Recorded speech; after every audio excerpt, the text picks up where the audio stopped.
Bonjour à tous, chers élèves de 3e année niveau 1. Il est temps de mettre en pratique l'utilité de la dérivée avec les études de fonctions.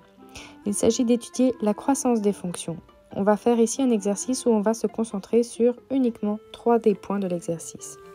Étudier la croissance des fonctions revient à étudier le tableau de signes de la fonction f' de x.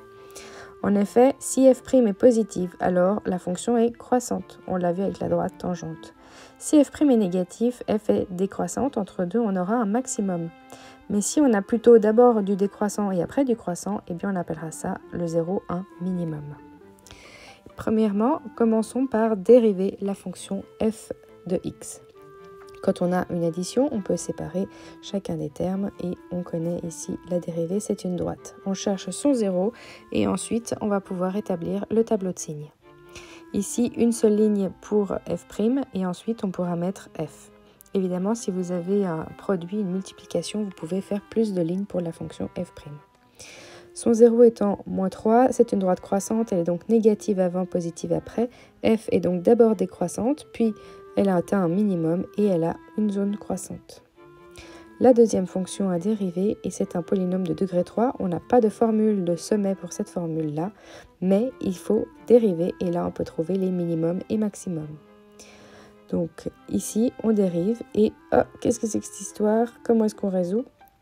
Il faut se rappeler que x carré plus 1, ça ne se factorise pas, donc conclusion, qu'est-ce qui se passe? Ça ne sera jamais égal à 0. Il s'agit ici d'une parabole qui est tout le temps au-dessus de l'axe horizontal. Elle est tout le temps positive, donc la fonction sera toujours croissante.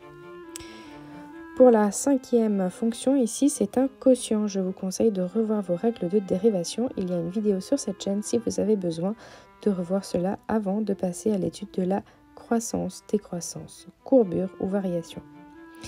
On dérive en multipliant la dérivée du haut, on recopie le bas, moins on recopie le haut, on dérive le bas et on met le bas au carré. Si vous n'avez pas la formule en tête, n'hésitez pas à la consulter dans votre formulaire. Je la remets ici, prenez-la en note dans un petit coin et encadrez-la de couleur. La dérivée d'une droite, c'est sa pente et à chaque fois ici, on doit dériver une droite qui est de pente 2. Finalement, n'oubliez pas qu'on ne simplifie pas s'il n'y a pas de multiplication. On a donc ici à distribuer les 2 et le moins aux différentes parenthèses et non à simplifier. On peut par exemple simplifier le 4x moins 4x puisque ici c'est sur la même ligne. Et quand est-ce que ça c'est égal à 0? Eh bien ici on va de nouveau rencontrer un petit souci puisque moins 16 n'est jamais égal à 0. Donc ce n'est pas vraiment un souci, mais donc ça veut dire qu'elle n'a pas de 0. Il y a par contre un domaine auquel il faudra faire attention. En effet, le dénominateur s'annule pour la valeur 3/2. Et donc c'est 3/2 qu'on mettra dans le tableau de variation. Moins 16 est tout le temps négative, donc on mettra du moins partout. Alors que la parabole avec un carré, elle n'a qu'un 0, c'est en 3/2 et positive ailleurs. Bilan des signes nous permet d'obtenir que la fonction est tout le temps décroissante, sauf là où elle a une asymptote verticale. N'hésitez pas à revoir, mettre en pause et écrire. Je vous souhaite de bonnes révisions à tous.